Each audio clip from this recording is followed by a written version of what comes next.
The sun was cruel. It burned the sand and made the air heavy. Even the wind was dry and hot, like fire.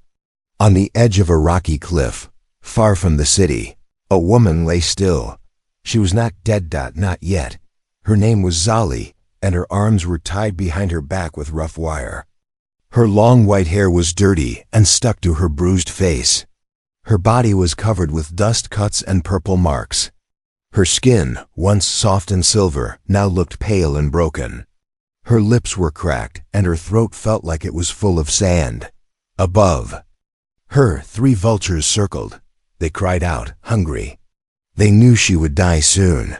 She was too weak to move, too weak to fight. And worst of all, no one was coming to save her. Her family had left her here. They called it cleansing. Her brother had pushed her from the moving cart. Her mother did not even look back. They said she brought shame. They said she was broken. All because her leg had been injured in a fire 2 weeks ago. She couldn't walk well now. She had slowed them down during their travels, so they abandoned her. Better to feed the vultures than carry useless weight, her uncle had laughed. Now, as her silver eyes looked at the bright sky, she wanted to cry. But she had no tears left, not after 2 days under the sun. She whispered softly, her voice dry like old paper, please, let it end, Then she heard something, footsteps, crunching in the sand. Zali's heart jumped. Was it her brother? Coming back to kill her quickly? Or worse, was it a desert beast? She held her breath. The footsteps grew louder. She forced her head to turn. Dust blew in her face, and she coughed. A shadow moved. Someone stepped over a small hill and came closer. He was tall and wore brown boots, dark pants, and a thick jacket. A cloth covered the lower half of his face, and a dark visor shielded his eyes. It was a human. Her people feared humans. They called them strange, wild creatures who only cared about war and machines. Her family told stories that humans had no emotions, no heart, no mercy. The human stopped and looked down at her. Zali stared at him. Her body trembled. Was this it? Would he kill her? Slowly, the man knelt beside her. He didn't speak. He pulled out a small bottle from his pack. It had water. Cool, clean water. He opened it and gently lifted her head. She tried to speak, but her lips couldn't move. Still, she opened her mouth just a little. He poured a few drops in. Water touched her tongue. It was cold, sweet. She wanted to cry again, but couldn't. The human looked around, then carefully cut the wire from her wrists with a small blade. Her arms dropped to her sides like dead weight. He touched her wrist. Her pulse was weak. She blinked. He wasn't here to hurt her. He wasn't laughing. He wasn't calling her names. He was helping. Why? She didn't understand. No one had touched her gently in years. Not even her own mother. He took off his cloth mask. His face was sunburned, and his jaw was rough with a short beard. He had brown eyes, tired eyes, but not cruel. She opened her mouth and whispered, "Why?" He didn't answer. He reached into his bag and pulled out a soft cloth. He dipped it in water and wiped her face gently. He cleaned the blood near her nose, brushed sand from her eyes. Zali couldn't stop looking at him. "Please," she whispered. "Again, don't hurt me." His face stayed calm. He didn't speak her language, but he understood her fear. His hand moved slowly. He pointed at himself. "Ray," he said simply. Ray, that was his name. He pointed at her. She blinked. "Zali." He nodded once. Then, without a word, he gently lifted her in his arms. She gasped. Her body was light from hunger, but every movement hurt. Still, she felt something strange. Safe. He began to walk. The sun was still hot. The vultures flew away, angry. Their meal was leaving. As Ray walked through the burning desert, carrying the broken alien woman, Zali closed her eyes against his chest. Her breath slowed. For the first time in many days, she whispered something different. "Thank you." But Ray didn't reply. He just kept walking, as if her life now mattered more than his own. Asterisk. The dream was soft, full of stars, warm wind, and a voice she didn't know. But when Zali opened her eyes, she was inside a tent, not a palace, not a prison, not the sandpit. Where vultures waited. A tent. Her body was resting on a soft mat. Her legs were wrapped in cloth. Something warm covered her. She turned her head. A small fire burned in the middle of the tent, and sitting beside it, the human. He was sharpening a knife, his face serious. His jacket hung nearby, and his arm had a cut that was now patched with a cloth. His hands moved with skill, but his eyes kept checking on her. He knew she was awake. Zali's heart pounded. She tried to sit up, but pain shot through her side. She gasped. The human dropped the knife and moved fast. His hand touched her shoulder and gently pushed her back. "No," he said, shaking his head slowly. "Rest." His voice was deep, quiet. He pointed at the cloth on her leg. "Injury," he said. Clearly, Zali froze. He had bandaged her wounds. The last time someone touched her like that, she was just a child. Her people only cared for the strong. The perfect, not the broken. Why was he doing this? She looked around. The tent was small but neat. A metal box near the fire hissed softly, cooking something. The smell made her stomach twist. She hadn't eaten in days. Ray noticed. Without a word, he picked up a bowl and filled it with the soup from the pot. He knelt beside her, held a spoon, and lifted it to her mouth. Zali turned her face slightly. She was embarrassed. He waited. "I can," she whispered, her voice still dry, but her arms trembled when she tried to lift them. She couldn't even hold the bowl. The human said nothing. He simply brought the spoon closer again.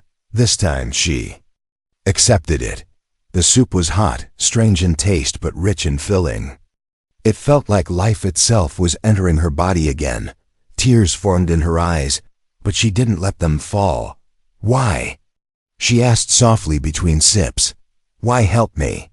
Ray didn't understand her words, but he saw the pain behind her question. He gave a small, tired smile and pointed to her chest. "Alive," he said. Then he pointed to himself. "Human." Zali looked confused. He tried again. "You breathe. I help." That was all. She stared at him. It didn't make sense in her world. Her people believed only in bloodlines, status, power. No one helped the weak, but this man, this human, helped because she was breathing. A sound suddenly broke the moment. Crunch. Snap. Ray stood up in an instant and grabbed his weapon. Zali tensed. The human moved to the tent flap and listened. His body was still, focused. The fire's crackle felt louder in the silence. His hand rested on the knife. Then a growl. Low and wet. "Not human." Ray stepped out of the tent. Zali panicked. "No, don't go." She tried to sit up again, but her body betrayed her. Outside, a short scuffle.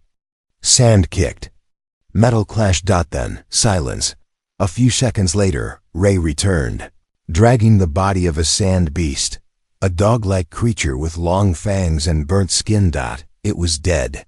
He dropped it outside the tent, wiped his blade clean, and walked back. To her, Zali's eyes widened. He had fought it for her. He could have run, left her. But he didn't. As he sat down again, breathing hard, she stared at him like he was not real, not a monster. Not a myth, a protector.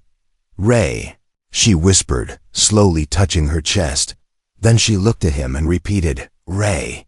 He smiled and pointed at himself. "Ray."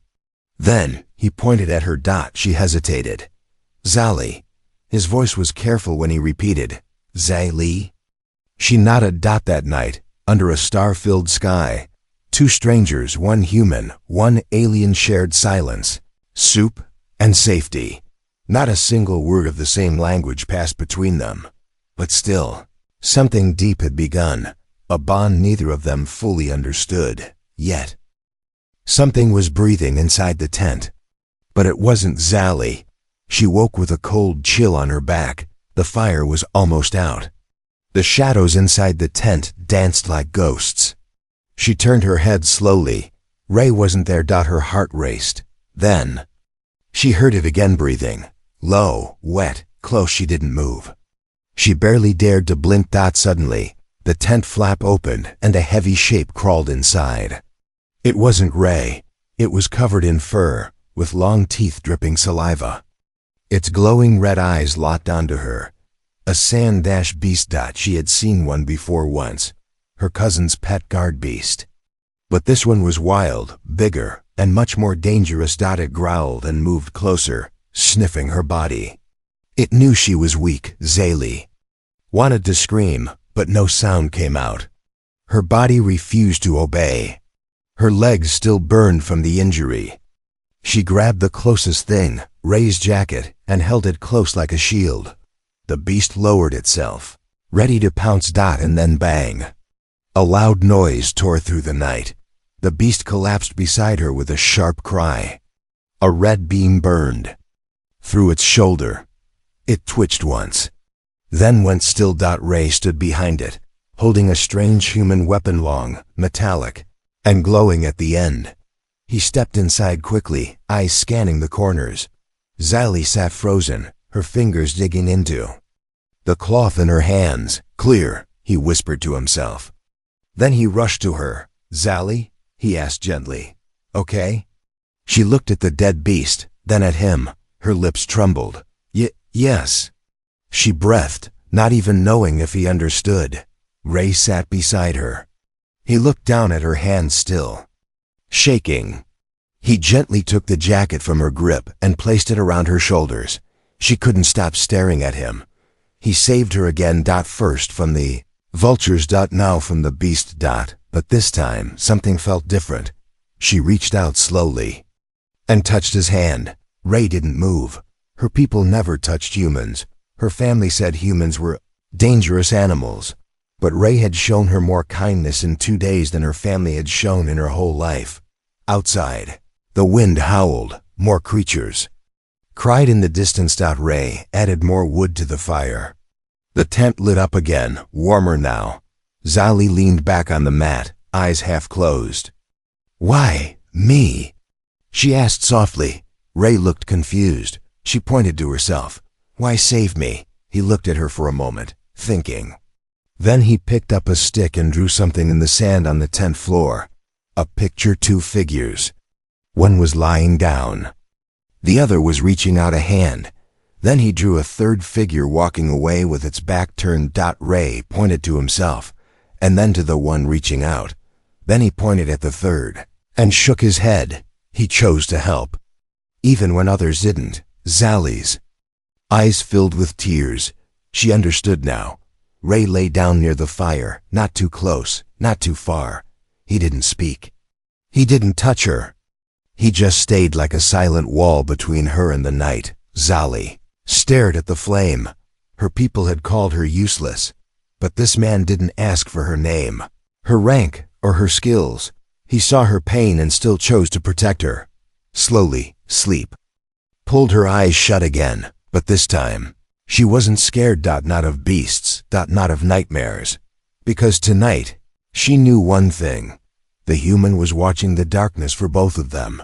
Something was breathing inside the tent. But it wasn't Zali. She woke with a cold chill on her back. The fire was almost out. The shadows inside the tent danced like ghosts. She turned her head slowly. Ray wasn't there. Her heart raced. Then she heard it again, breathing. Low, wet, close. She didn't move. She barely dared to blink. Suddenly, the tent flap opened and a heavy shape crawled inside. It wasn't Ray. It was covered in fur, with long teeth dripping saliva. Its glowing red eyes locked onto her. A sand-beast. She had seen one before once, her cousin's pet guard beast. But this one was wild, bigger, and much more dangerous. It growled and moved closer, sniffing her body. It knew she was weak. Zali wanted to scream, but no sound came out. Her body refused to obey. Her legs still burned from the injury. She grabbed the closest thing, Ray's jacket, and held it close like a shield. The beast lowered itself, ready to pounce. And then bang. A loud noise tore through the night. The beast collapsed beside her with a sharp cry. A red beam burned through its shoulder.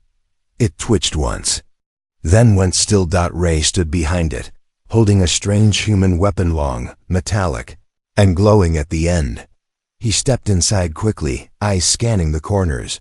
Zali sat frozen, her fingers digging into the cloth in her hands. Clear, he whispered to himself. Then he rushed to her. Zali? He asked gently. Okay? She looked at the dead beast, then at him. Her lips trembled. Yes. She breathed, not even knowing if he understood. Ray sat beside her. He looked down at her hands still shaking. He gently took the jacket from her grip and placed it around her shoulders. She couldn't stop staring at him. He saved her again. First from the vultures. Now from the beast. But this time something felt different. She reached out slowly and touched his hand. Ray didn't move. Her people never touched humans. Her family said humans were dangerous animals. But Ray had shown her more kindness in 2 days than her family had shown in her whole life. Outside, the wind howled. More creatures cried in the distance. Ray added more wood to the fire. The tent lit up again, warmer now. Zali leaned back on the mat, eyes half closed. Why, me? She asked softly. Ray looked confused. She pointed to herself. Why save me? He looked at her for a moment, thinking. Then he picked up a stick and drew something in the sand on the tent floor. A picture. 2 figures. One was lying down. The other was reaching out a hand. Then he drew a third figure walking away with its back turned. Ray pointed to himself, and then to the one reaching out. Then he pointed at the third, and shook his head. He chose to help, even when others didn't. Zali's eyes filled with tears. She understood now. Ray lay down near the fire, not too close, not too far. He didn't speak. He didn't touch her. He just stayed like a silent wall between her and the night. Zali stared at the flame. Her people had called her useless, but this man didn't ask for her name, her rank, or her skills. He saw her pain and still chose to protect her. Slowly, sleep pulled her eyes shut again. But this time she wasn't scared. Not of beasts. Not of nightmares. Because tonight, she knew one thing. The human was watching the darkness for both of them. Asterisk. Ray didn't mean to see the scars. He was only changing her bandages. The early morning light poured into the tent through a small tear in the fabric. Zali had fallen asleep again, her body exhausted. Ray quietly lifted the cloth from her back to check for injuries, and that's when he saw them. Scars. Dozens of them. Long, sharp, ugly. Some were thin like blades, others deep like whips. They weren't from battle. They were punishments. Ray froze, staring. He had seen wounds like this before on prisoners, on slaves, on soldiers who disobeyed. Not on a noble-looking alien woman like Zali. Her skin told a story, even she hadn't spoken. Then Zali stirred. Her eyes opened slowly, and the moment she saw him looking at her back, she to ENCD. Her voice cracked. Don't look. Ray lowered the cloth and stepped back. His face was calm, respectful, but Zali had already turned away. She curled into herself and whispered, ugly, shameful, dirty. Ray didn't understand the words, but he understood the pain. There was a silence between them, heavy, sad. And then Ray did something simple but powerful. He pulled up his own sleeve and showed her his own scar, a deep one across his shoulder, burned and healed, twisted and rough. Zali's eyes widened. You, too. Ray nodded once. He took her hand gently and guided it to touch the scar. Then he let go and placed his palm on his chest. Survivor, he said. Zali looked at him, tears building in her eyes. She had never been called that. Her family only called her curse, disgrace, failure. Ray had seen her wounds, But he didn't look away. Instead, he sat beside her and drew in the sand again. Two figures again, one with scars, the other with armor. He drew a line connecting them. Then he looked at her and said, "Strong." Zali broke. She covered her face and cried, not because she was hurt, but because someone finally saw her and didn't look at her with disgust. She told him slowly her story, word by word, name by name. Her family was powerful in the south. She was born into wealth. But she was different, gentle, quiet, not cruel like the others. Her father died when she was young. Her brother wanted power. Her mother said love was weakness. When Zali refused to torture a servant, they beat her when she protected a slave. They whipped her and when she hurt her leg saving a child during a fire, they called her a traitor so they left her in the sand. To die. Ray didn't speak. He just sat there, listening. Zali wiped her tears. "I should have died out there." Ray looked her straight in the eyes and shook his head slowly. "No." Then he reached for something in his bag, a small human mirror. He handed it to her. Exiled hesitated, then looked into it. She didn't see the broken girl her family hated. She saw a survivor, a fighter, a soul reborn. She looked at Ray. "Thank you," she whispered. Ray smiled gently, then pointed to the stars just beginning to fade outside the tent. "New day," he said. In 4. The first time in her life Zali believed it. The first sign was silence, not peace, not calm, but a strange, sharp silence, the kind that comes before death. No birds, no wind, no beast howls. Exiled felt it first. Her skin tightened. Her breathing slowed. She sat near the fire outside the tent. Her legs still hurt, but she was stronger now. Ray was checking gear beside her, tightening the straps on his weapon pack. Then it happened. A red light blinked on Ray's wrist device. He stared at it. His jaw clenched. Exiled saw his face change. "What is it?" she asked softly. Ray tapped the screen. A beeping sound came. Then a voice, metallic, cold, and in a language she barely understood. "Tracking beacon activated. 3 signals inbound." Zali's heart dropped. "No," she whispered. She knew what it meant. They found her. Her family didn't just leave her to die. They wanted to make sure she stayed dead. And now they sent hunters. Ray stood quickly. "We move," he said. He pointed to the hills in the distance. "Now." Zali's hands shook. "They'll kill us." Ray met her eyes. "Let them try." He helped her stand. She limped, but she could walk. She had to. They packed fast. Ray took only what they needed: water, rations, weapons. The rest they burned. No trail, no evidence, nothing to follow. Then they left the tent behind and ran into the canyon. The desert changed quickly. Rocks grew tall. Shadows stretched long. The air felt tight, like the world was holding its breath. Ray led the way. Zali followed, pushing past. Her pain, every step was hard. But fear made her faster. Behind them, dust rose.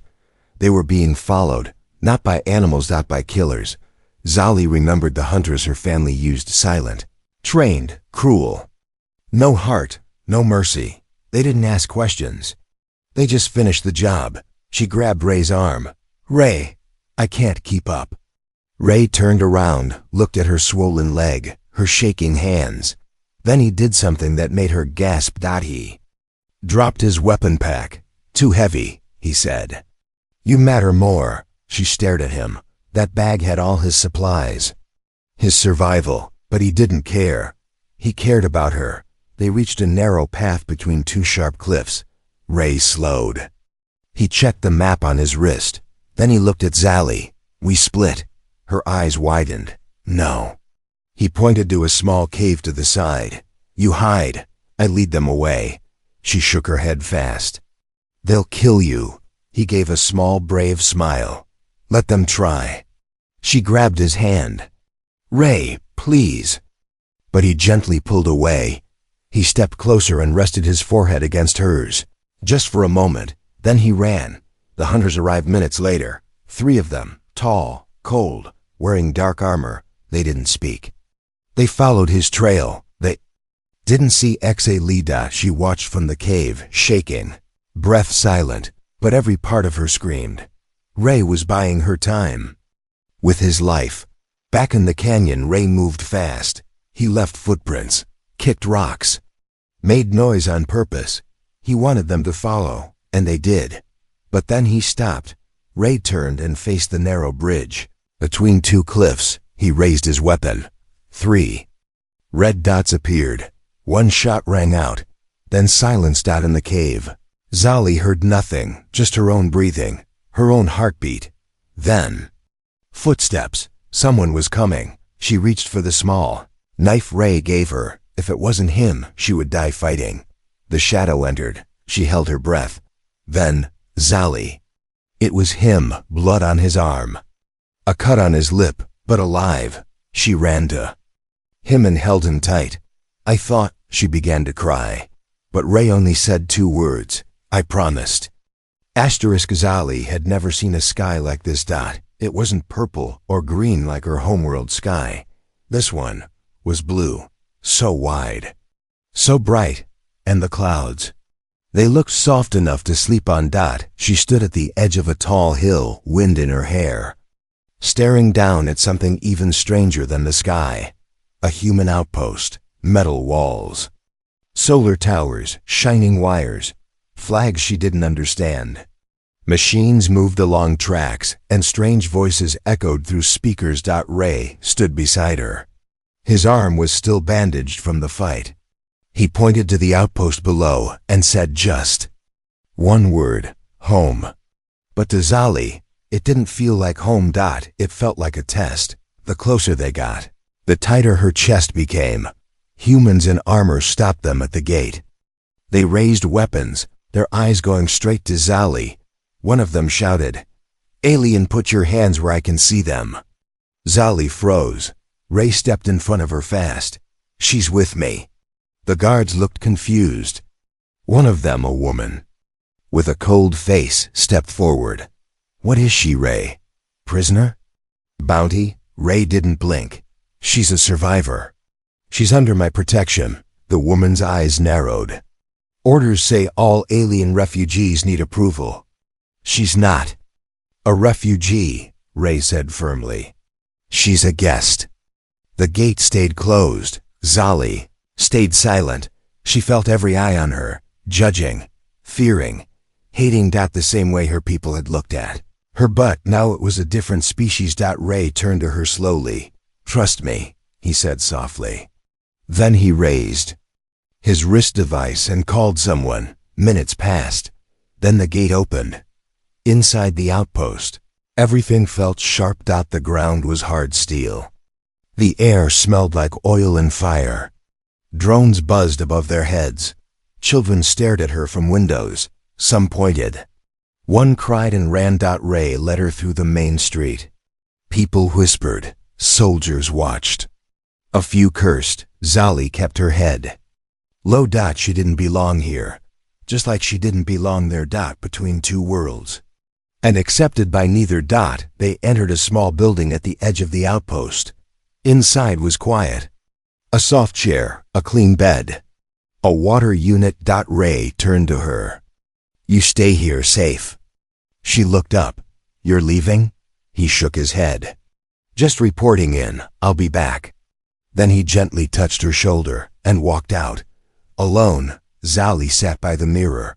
She stared at her face. Her hair was messy. Her eyes tired, scars still marked her neck. She touched them slowly. Suddenly, the door opened. Another woman stood there. Human, older, wearing a medical coat. I'm Dr. Hayes, she said kindly. Ray sent me. Zali stayed silent. Hayes walked closer. You're safe here. I just want to check your leg. Zali pulled her leg back. No, the woman paused, then nodded. Okay, I won't touch. She reached into her bag and placed a fruit on the table. Here, something sweet. Then she smiled softly. Zali blinked. This woman reminded her Of someone she lost long ago, a mother. Later that night, Ray returned. He sat beside her, holding a small gift, a comb. Zali tilted her head. "What is this?" Ray smiled. "For your hair." She stared at it. No one had cared about her appearance in years. She held the comb like it was treasure. "Ray," she said softly, "why are you always kind to me?" He didn't answer at first. Then he looked into her eyes and said, "Because I know how it feels to be thrown away." The last time someone said her name, it was to throw her away. "Zali," her mother had spat. "You are no longer welcome." That word, her name, felt like poison ever since. A curse, but now standing in front of the Human Outpost Council. That same name sounded different, gentle, soft, protected, because this time it came from Ray's mouth. "She's not a threat," Ray told the humans firmly. "She's not a problem. She's a survivor." The council sat in silence. They had already seen her scars, read her story, watched her defend the outpost. When the wild beasts attacked 2 nights ago, they watched her carry a wounded human child in her arms through fire and smoke. The commander finally spoke. "You've earned your place, alien. But if you stay with you," he paused, "you need to choose a name we can record." Zali looked down. Her name. That name? She didn't want it anymore. Ray stepped closer. "You don't have to keep what they gave you," he said quietly. "You can start over." She looked at him. His eyes weren't asking her to be someone else. They were telling her, "You're free now." Zali took a breath. Then she looked at the council and said in a steady voice, "Hope." Silence fell. Then the commander nodded. "Hope it is." Later that night, the outpost threw a small celebration. Not for war, not for victory, but for survival. Children laughed. Music played softly from old speakers. People who once stared at her in fear now smiled. One soldier walked up and said, "You saved my niece." Another offered her food. Dr. Hayes gave her a small bag of clothes and said, "You look beautiful in these." Hope had never heard that word before. Beautiful. As the sun set, Ray found her standing near the same cliff where they had arrived days ago. She was dressed in a simple human coat, her hair tied neatly. A small pendant given by the children hung from her neck. Ray stood beside her. "Still feels strange?" he asked. Hope nodded. "Yes, but it feels real." Ray smiled. "You're stronger than most people I know." She looked at him. "Even stronger than you?" He laughed softly. "Maybe." Then she turned serious. "Why did you come that day to the desert?" Ray thought for a second. "I was scouting, looking for salvage, but then I saw the vultures." He paused. "And I saw you, still alive." "Most would have walked away," she whispered. Ray looked at her. "Yeah, but I'm not most." She smiled. Then softly she said, "Ray, yes? If I'm Hope now, what are you?" He looked at the sky, then at her. "I think I'm home." The stars came out. The wind was cool, and 2 souls, one human, one once abandoned alien, stood side by side. No longer lost. No longer alone, but finally exactly where they were meant to be, together.